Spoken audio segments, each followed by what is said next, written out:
Hey there, folks. Welcome to Spectrum Pulse. We talk about music, movies, art, and culture. And today we are finally going to be talking about the newest album from Blackberry Smoke, Find a Light. But for this one, I'm not going to be talking about it alone. From the other side of you two, welcome on board, Ethan from the LP Club. How's it going, buddy? I'm good. How are you? I'm good. It's been a bit of a mess here out in Canada. We just got dumped on with a bunch of freezing rain and snow, but it's one of those days where you stay in, you listen to a lot of records, you try to catch up on stuff, and try to process this Blackberry Smoke record. And I got to admit, this is one that I've been conflicted on for the past couple of days. But a lot of people probably know my background. What about yours going into this band? Well, I actually first heard about these guys from you with your glowing recommendation of their 2016 record, Like an Arrow. Mm-hmm. I remember hearing that record back then, trying to get ready for my year-end list, enjoying it, but kind of forgetting it. Mm-hmm. And I heard this was coming up, and I knew you would be interested and probably excited for this record, so I asked you if you wanted to talk about it, because I remember it was about the weekend after this came out. I put this on, and I was like, this is really good. I was really enjoying it for first few records. So I asked you, I was like, you good? You want to review this? Mm-hmm. And yeah, I mean, I was hoping we'd be able to have a little conversation about it, because I thought it was a pretty cool record on initial listens. And you know what? I was actually really excited to hear this, because going in 2015, Holding All the Roses, that was a really great record. Could have made year-end list in a weaker year. 2016, Like an Arrow, it may have pruned back some of the progressive edges of that previous album, but the tempos were sharp, the hooks were better than ever, a lot of the songwriting really stepped up too. The entire record was just bone deep solid, and I just kept going back to it. I go back to it to this day. Now, my big issue, however, was going into this album. I wasn't quite sure what to expect, how they would evolve the sound, and I wish I could say I liked it as much as Like an Arrow, because I'm really not sure I do. Well, I definitely wanted to say, added on to what I was saying earlier, after we agreed to review this record, I kept going back to this record, kept listening, started to take some notes. I was like, you know what, I'll listen to it a bunch and it'll be okay. Mm-hmm. But genuinely, this record didn't really hit me that hard. It really kind of wore off on me a little bit. It soured on me. Because I remember first hearing this and thinking this was just a pretty great collection of fun and enjoyable songs. But the more I listen to it, the more there's just sort of a lack of really much there to grasp onto. It feels thin? Yeah, that's definitely a good word for it. Well, and I think that thinness sadly applies across the board, because even going through production, going through a lot of the songwriting. Let's start with the production, actually, because this is something that I want to stress in terms of the overall tones of this record. A lot of things, for me, at least, they seem to be in the right direction. The guitar work is always great. In terms of acoustic guitar, electric guitar, there's a lot of great interplay. There's calling back to a lot of that 80s Southern rock tradition that I tend to like. And Blackberry Smoke, they've always been a real skill at bringing together a really strong guitar-driven melodic hook. The riffs, they're crunchy when they need to be. There's a lot of sharpness and crispness to a lot of the electric notes. At the same time, though, when I say it feels thin, I refer more to the low end, because I found a lot of the bass lines, a lot of the thicker rhythm sections, a lot of the percussion really quite underwhelming on this project, which kind of threw me off a little bit. Well, I remember you said, I went back and watched your Like an Arrow review. Uh-huh. I remember, or at least I assumed, that there was a really strong rhythm section here, and this definitely doesn't come across at all on this record. Obviously, the guitars take the forefront, because there's a lot of great guitar work on this record, and that is definitely one of the shining standards of how good this album is in certain points. But the bass is barely noticeable on some songs, and most of the time it just feels like it's following the chord structure, which is fine, but it's uninteresting, uninventive. And the drums, I feel like there should be so much more being done here. Some of these songs have some pretty cool little drum bits. Like I'll Keep Rambling is a song that's pretty long and also feels like it's all over the place at points. The drums definitely match that, and I do enjoy that song. I don't love it. But a lot of the things, I just remember hearing the chorus from Run Away From It All, which is a song I really enjoy. Like, I really like that one. Mm-hmm. The drums are boring. They're just fine. You know, Yes, exactly. It's so nothing. It's there. Well, and that's the funny thing about this, is that when you consider how many tones that they're trying to pull on from blues, especially bringing in a lot of those southern elements, you've got the organ that fleshes out some of the melodies on these songs, and hell, you even got the pretty much the gospel breakdown, and I'll keep rambling. And as much as that was cool, as much as I appreciated how that had some real interplay with the rest of the guitar work, you typically expect in blues to have a little bit more of a rhythm section, and I just was not getting that. And that did throw me. Yeah, I absolutely get that, but moving on in production-wise to the way this record sounds, there's definitely a crispness to it. There's definitely a really cool tone with the guitars. The vocals sound really nice most of the time. Like we were talking about earlier when we were texting about this record just a little bit, the fiddle sounds great when it pops up on songs. Like I've got this song or some of the more acoustic ones, which is really good because I know you've stated before in other country reviews, fiddle can sound really bad on certain songs. When you hear it at all. Yeah, of course. Sometimes it's just hidden in the background of the mix. It's definitely in the forefront at certain points, or at least it's definitely supporting and it has a real presence there. But it feels like it's so crisp and so to a point that it lacks a lot of the fuzz, a lot of the umph that I think you really enjoyed about their previous records. Like, there's sort of a bit of, at least a scrubbing down of that, at least in the way I understand it. It feels like it's almost been overworked when it comes to some of the production. It feels way too clean. I would say it's making a play for the mainstream with that level of polish, but at the same time, I go back to some of these hooks, and the hooks, they go in weird descending progressions, or they interject some specific minor key vocal flourish. Like, go to the Crooked Kind, for instance, or you go down to what the hell is I think it's Lord Strike Me Dead, and they go in these weird progressions when it comes to the melody of the main hook line, and it's not especially catchy. It almost just seems to go in the weird direction just to be obtuse, not particularly psychedelic or weird for any reason beyond its own sake. Well, here's the thing. I feel like this album almost sets up false expectations of that opening song, Flesh and Bone, which has an excellent chorus. While I do think that song starts off with just sort of a chunky, kind of boring riff, once things come in and once the chorus lights up, God, it's awesome. I really love that song, genuinely. And I feel like it carries pretty well. Run Away From It All, definitely, I've been humming that all weekend, just here and there. But there's definitely just a weird awkwardness to a song like The Crooked Kind, which has this guitar riff that just keeps going downward and sounds just genuinely kind of bad, and the vocal melody there, which just does not sell it. And I remember hearing Till the Wheels Fall Off and thinking, oh, this is a good song. There's just sort of a limpness to the vocal melody that just doesn't go anywhere during the chorus. Well, it almost seems like some of these songs don't have the same firepower and presence that, let's say, a lot of even the album cuts of Like an Arrow did. And that's where it really hit me. The tempos. Like, typically one thing that I liked about Like an Arrow is that it was so tight, it was so richly orchestrated, but it also managed to keep a lot of that fuzzy riffs into a lot faster speeds to keep the momentum going. Whereas this record plays in a lot more of a mid-tempo vibe. It might pick up a little bit and stops and starts, but it doesn't feel nearly as tight. It doesn't feel nearly as gripping, or even try to be as gripping. And sure, if you're going off into more of a languid country direction, I'm okay with that. But this record doesn't do that. It still wants to play very much in Southern rock. Well, I remember we were talking about how certain songs definitely bring on sort of a John Cougar Mellencamp, Tom Petty vibe.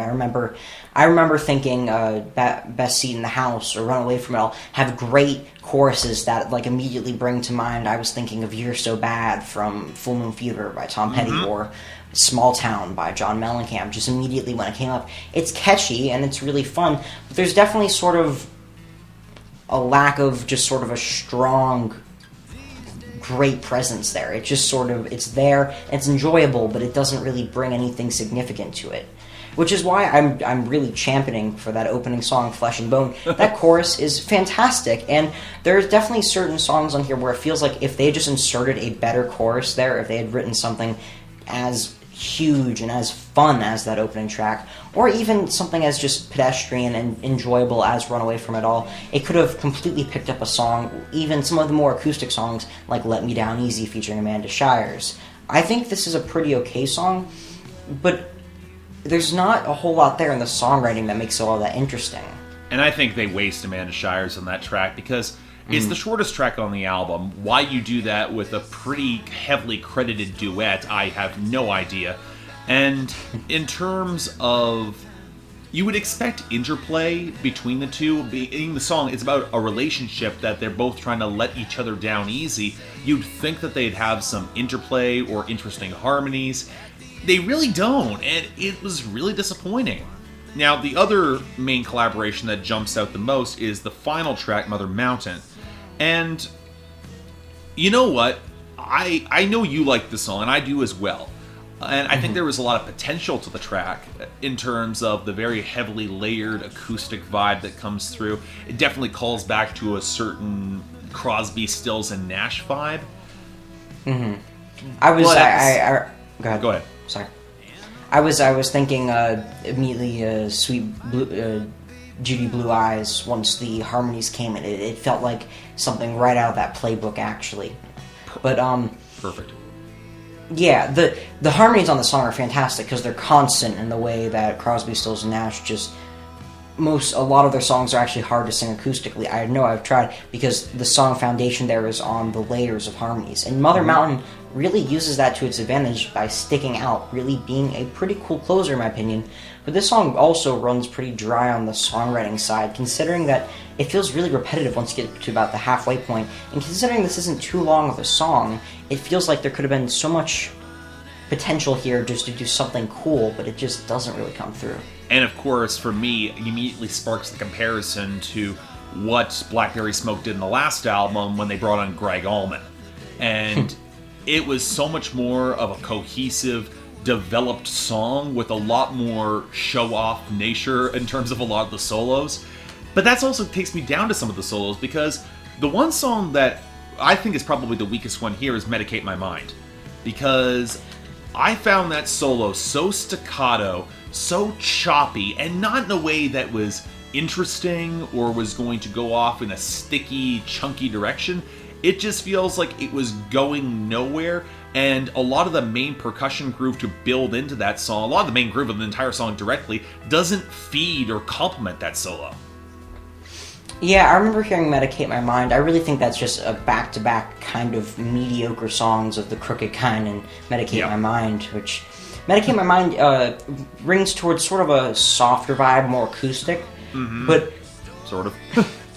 Sort of. It rings a little bit that way, but you can definitely tell that that solo there just does not have anywhere to go. And that's weird because the guitar work, like we said earlier on this record, is fantastic. God, it sounds great on certain songs. The pedal steels they really bring out. Everything sounds great here. Everything is played so well on most of the songs. It just feels like this song is a whole lot of nothing. And that's what seems to happen every once in a while on this record. There are some great songs that feel really memorable, but songs like Medicate My Mind really just don't stick out to me. I remember that one, I marked it down as, oh yeah, that one that plays kind of awkwardly towards a bit of a calmer, whatever, and once moving into lyrics, I remember this one just plays kind of hard towards cliches in the chorus. Well, and that's the other thing. And I don't expect Southern rock to be smart. I know it's the same sort of blanket judgment I make towards some genres, like, say, symphonic metal. I don't expect symphonic metal to be all that intelligent. I don't expect pop punk to be mature. And I don't expect Southern rock to be all that smart. I'm okay with that. At the same time, though, if you compare this to Like an Arrow, there is a noticeable downgrade when it comes to detail, complexity, and poignance of a couple of these songs. The ones I like, I Got This Song. I think that's a great track in terms of you've lost so much in your life, like so much has gone wrong, but the one thing that cannot be taken away from you is the artistry in the music. And I appreciate that. The other one I like is another more ballad-type song, It Seems So Far. It's very much playing to a certain middle-aged point of view where death is a fair way away, and you know that, but it's just contemplating where, okay, I'm at the midpoint, I've picked up a couple more wrinkles along the way, and now I'm just taking stock of where I am. I appreciate that. But at the same time, in both these tracks, neither of them seem like they have a lot of stakes.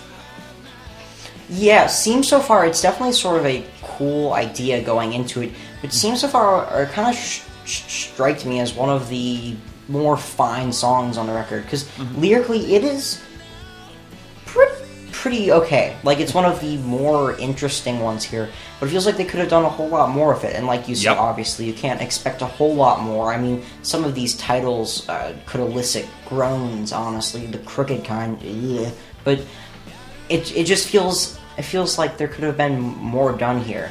And I remember, like, reading, like, going through this and being like, whatever, just I'll cast aside all expectations, especially when there's a song on here called Flesh and Bone. But it just feels like there should be so much more interesting going on here. Like, there are great country songwriters out there that I know we're both fans of. Honestly, Jason Isbell is becoming one of my favorite artists of all time. And when you have someone so closely related to him like Amanda Shires, you would expect some better songwriting coming on throughout this entire record. You would expect just something more poignant on songs that even have a cool idea, like Seem So Far. And you know what? I would agree with you to some point. I think the thing that's throwing me off a little bit when it comes to a lot of these songs is that there's no, as I said, there's no sense of stakes, but there's no sense of driving momentum or purpose that drives a lot of these songs. Like, you have songs like the opening track, Flesh and Bone, for instance. It's very much of succumbing to temptation. And as much as you have tracks like Best Seat in the House, where he seems to be striving for something, as he says, he's never been the one to be afraid to speak out, and I appreciate that. But at the same time, you also have songs like Lord Strike Me Dead. Am I the only one who's detecting a certain political side of that song that just felt a little bit muddled, I think is the polite way to say it?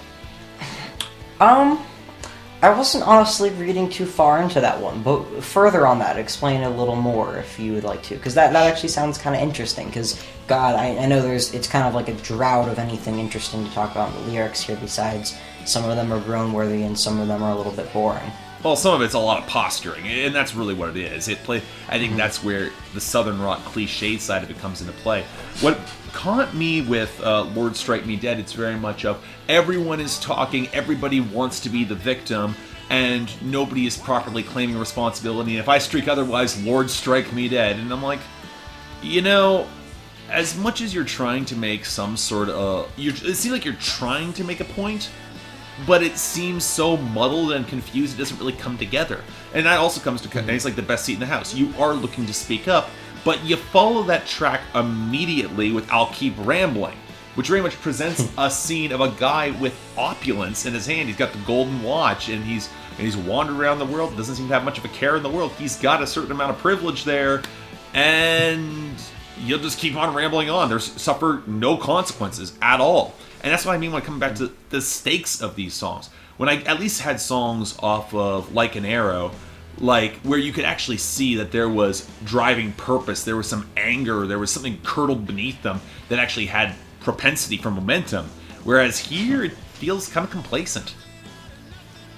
The album just feels like it's standing in the same place. And while it's enjoyable, it feels not all that poignant, not all that insightful, and it feels like it's definitely lacking. And that's disappointing, because I definitely enjoyed this record on the first few listens, but the more you dig into it, the more you find that you're just reaching a center that's sweet, but not all that memorable or really interesting. It's a good record, but by far from a great one, honestly. So if you were to give it a score out of 10, where would you probably rank it? Definitely a 7, a light to decent 7 if we're going in Fantano terms. Yeah. It's solid, and there's some great songs on here. Genuinely, I've been humming the chorus to run away from it all weekend, because I've been traveling and listening to this and looking out the window, and there's some really good songs here, and I really want to go back and listen to albums that I know you like better. But I just feel like, honestly, it's a little bit long. It's a little under an hour. It's about 53 minutes, I think. Yep.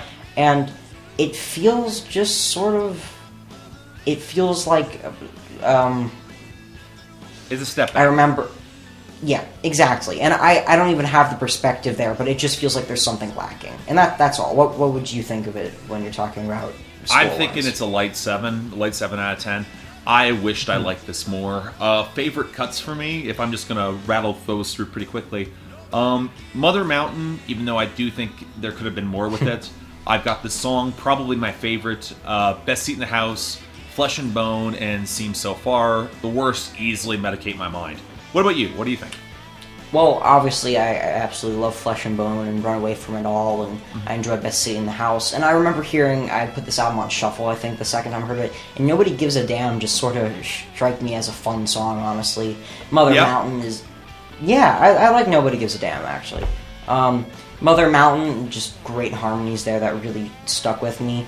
And I'd say I've Got This Song as a great ballad, but if it comes to worse, The Crooked kind irritates me. All weekend, that hook would come into my head, and I'm like, this just sounds bad. And I'm also not too huge on Till the Wheels Fall Off. The sort of weird minor progression going on there just doesn't sound too great. It's an album that feels hollow in a way.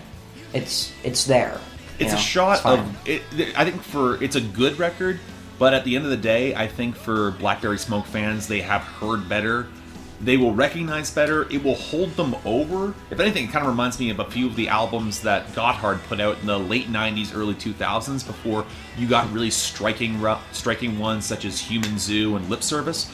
It plays in similar tones for me, but at the same time, they've done better. So if you're curious, it's worth a look, but don't be surprised if it doesn't really stick with you as much as Like an Arrow or Holding All the Roses did. Ethan, where can they find you? I'm on YouTube at the LP Club, Twitter at the LP Club, just those two.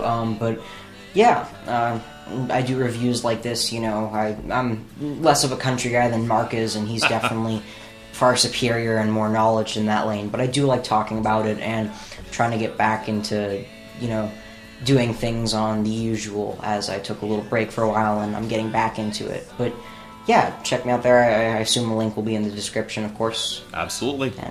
And you all know where to find me. If you guys make sure to go check out Ethan, a lot of his stuff. He puts out a lot of reviews of some of the indie rock that I just don't have a chance to really talk about. I'm happy we're getting more people actually talking about country reviews on YouTube, because as I've ranted at length about, there's not enough people doing it.